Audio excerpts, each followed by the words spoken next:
This is EDSA extension here. We're gonna go to Bureau of Quarantine in Rojas Boulevard.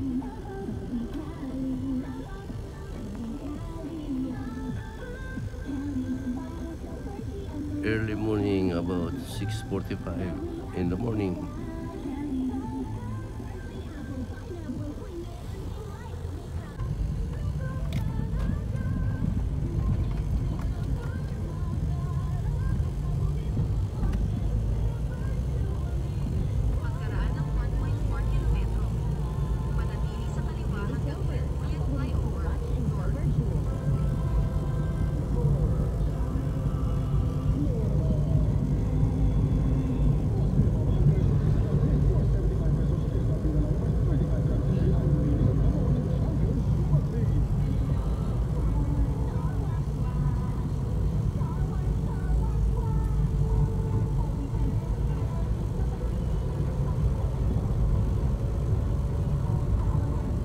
Matagal ka nang nag-drive?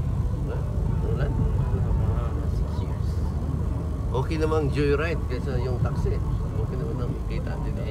Gano'n lang talaga uso ngayon eh. Pero yung income, yung kinikita nyo, mas pareho din? Wala nang kita yung taxi. Napunta na sa mga motor. Yun, laking competition motor pag... Sobrang dami. Kasi dami at saka...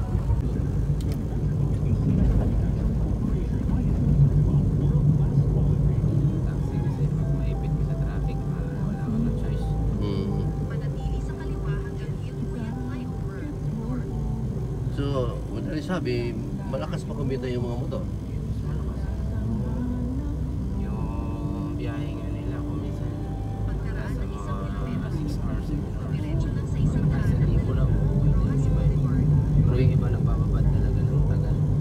6 hours, malaki na kita. Libo-libo na. Kasi sarili naman nila yun eh. Oo. Tapos yung gas nila hindi naman gano'ng malakas kumain. Oo, tama. Gasolina, maliit lang. Kapit-bahay kasi angkas ka. Pag lumabas siya ng alas 4 ng madaling araw, minsan mga alas 9, alas 10 ng umaga. Relax na siya. Na yun. Mahinga na lang. Oo. Magkakang kita na niya noon, yung 4 na oras niya. Minsan, 900, 700. Hindi pa gaano kapos. Dahil ang gasolina maliit. Oo, hindi lang gastos ng gastos. Ayun pala yung secret. Boundary muna. Oo.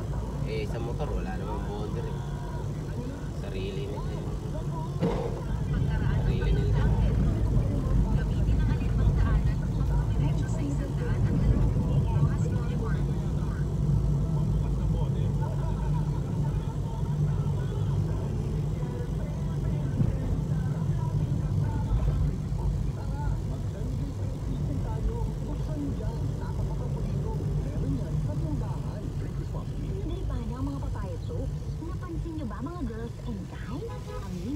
Gusto nyo rin pumuti sa dinami-dami ng papaya soap na Pabalik-balik ang hilab, pangangasim at sakit ng tiyan. Baka hyperacidity na yan. Hyperacidity? Start the essence with Kremel S tablet. Hyperbilis sa hyperacidity in as fast as 5 minutes. Parang kasing bilis ng commercial na to. For Kremel S tablet na. Unilab yan. Aluminum hydroxide, magnesium hydroxide, Medico is the generic name of...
aniyan ako sa vicinity ng Bureau of Quarantine dito sa Port Manila. Diri sa tumoy sa Rojas Boulevard. So, mao kay ni hitsura sa building na sa unahan gitawag nato Bureau of Quarantine. Salamat kayo dako, Lord. Nga ako na nabot nining lugar.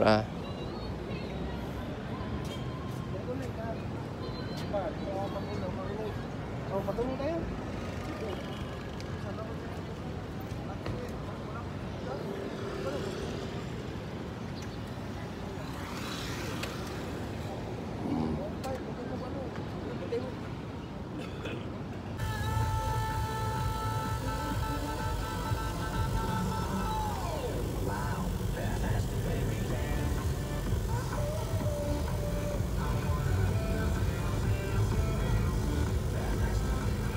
Atong kinabuhi ba?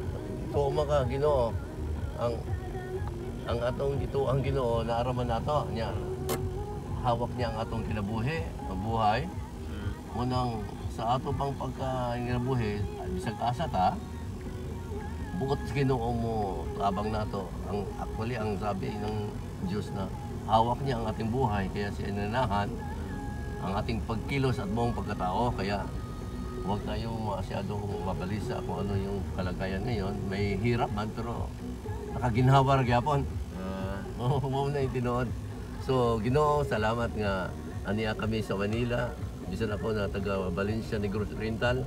May aniya ako Ginoo aron mo kuhag polio vaccine, yellow fever vaccine dinhi sa Bureau of Quarantine. Salamat o God nga imo kong gihatod nga ri.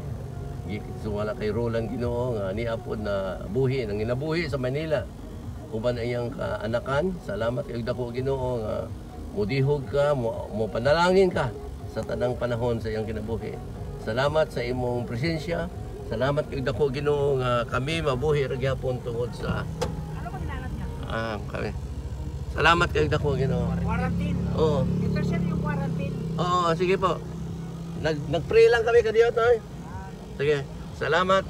Daghang salamat Ginoo nga imong ubanan kanunay siyang trabaho, imong ayohon mga may karamdaman, ilayo sa sakit, Lord, bisan ang pag-drive ni Roland Ginoo.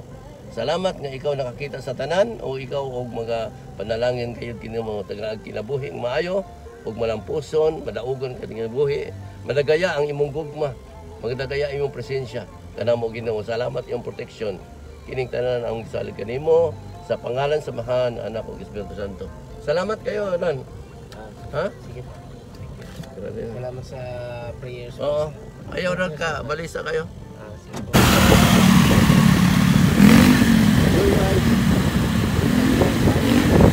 Coming from Manila, Port Manila,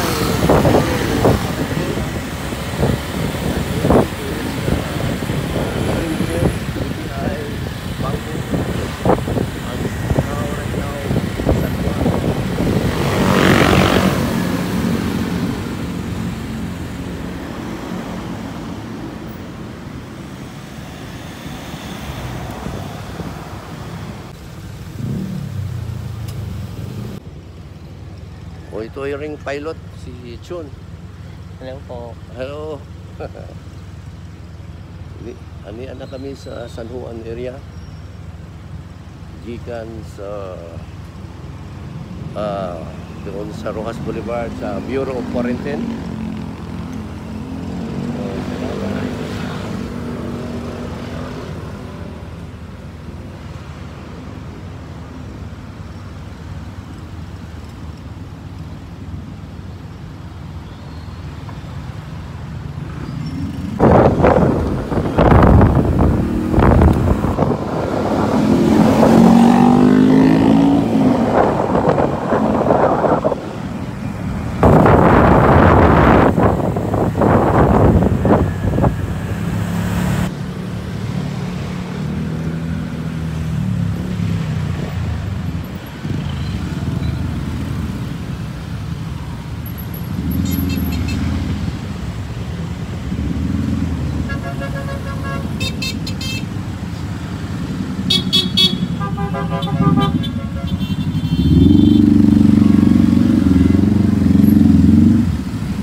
May neutron ba doon?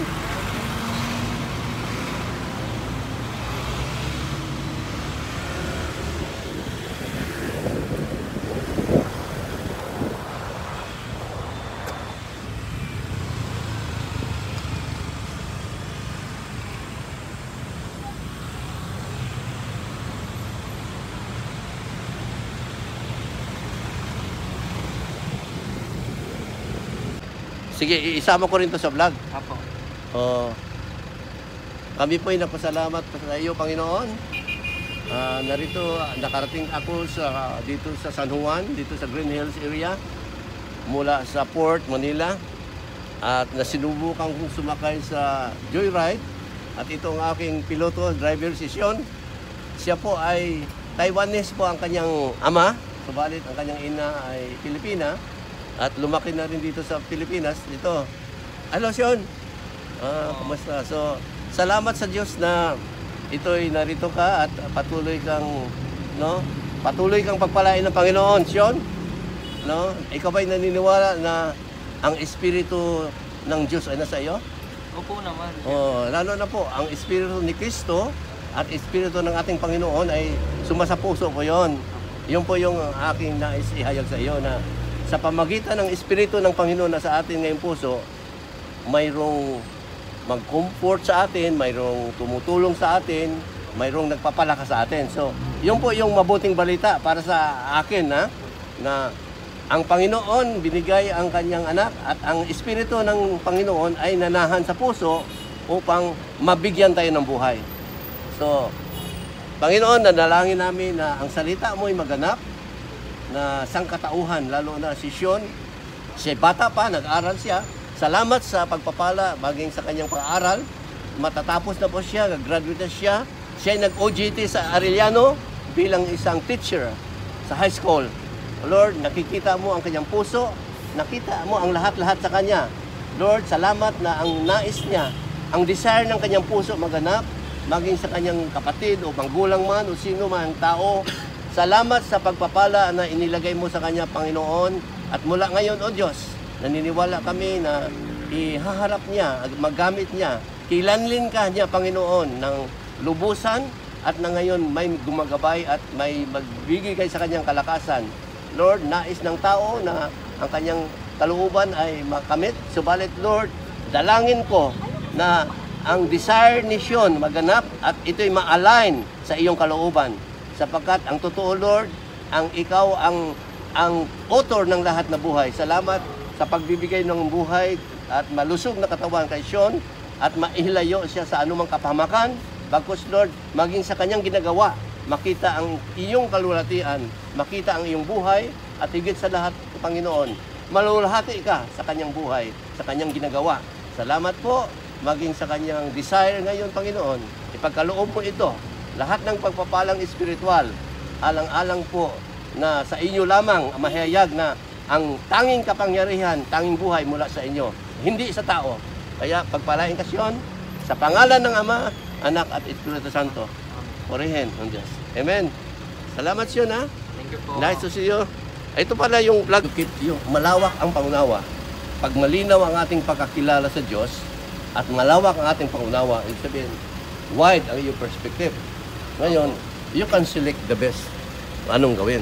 But all this thing happen kung kailangan kasi ang pag-ibig na nasa puso natin, inilagay ng Diyos yun, di ba? Mag-expand kasi ito eh. Dapat mag-expand siya. Ang sa Diyos, ang tingin sa atin, ano bang ginagawa mo? Ito ba'y ginagawa mo dahil sa pag-ibig mo sa Diyos o yung sa gusto mo lang? Di ba? Sa pag-ibig sa Diyos. Oh, yun ang ultimate. Ibig sabihin, sa lahat natin ginagawa, dahil mahal mo ang Diyos eh. May buhay ka mula sa Kanya. Ibig sabihin, hindi ka bababayaan. Ibig sabihin, yun sinabi ko kanina sa iyo na i-align lang natin yung ano yung gusto natin, physically as a man, i-align natin sa anong kalooban ng nagbibigay buhay sa atin, na manglilikha, ang Diyos. I-align. Hindi yung sasalungan. Kasi lahat ng tao naman, hindi pinababayaan ng God yan eh. Maliban na lang kung anong gusto mo, napahamak ka dahil walang nagsabi sa iyo eh. Wala siguro nagbalita sa iyo, mayroong mabuting gagawin habang nabubuhay. nakita mo naman, ang daming tao, di ba? Na may gulo, may gulo, pero hindi mo ba natagpuan yung hinahanap mo na nasa iyo na. Ang hinahanap nating buhay mula sa Diyos, nasa atin na yon. So, ang tingnan mo ngayon, Sean, na posible tayong mamuhay galing dito sa loob, sa Espiritu ng God. Kasi ang buhay kasi, tumitingin ka sa labas. Kukunin mo yung mga material, kukunin mo yung nakikita mo, pero nagdepende ka sa labas. Pero kung ang iyong sinasanay ay yung presensya na sa iyo, mag-antay ka lang, Lord, anong gagawin ko? Di ba, gagabayan ka? Tuturuan tayo? Yun ang mas masarap. Kahit mahirap yan, tingnan mo siya, anong gagawin ko, Lord? Alin ang piliin ko? Ganon siya, may anghel, may maraming tao sa mundo. Pero ngayon, you are special sa mata niya dahil para bang i-align mo yung buhay sa kanya. Yun lang ang mahalagang gawin sa tao ngayon. Aral, yun, aral. Bakit ka nag-aral? Para ang knowledge lumawak. So sa lawak ng knowledge, iudyok naman ng Diyos sa iyo ang anong narapat mong gawin, anong mabuti sa lahat. So, iyon yung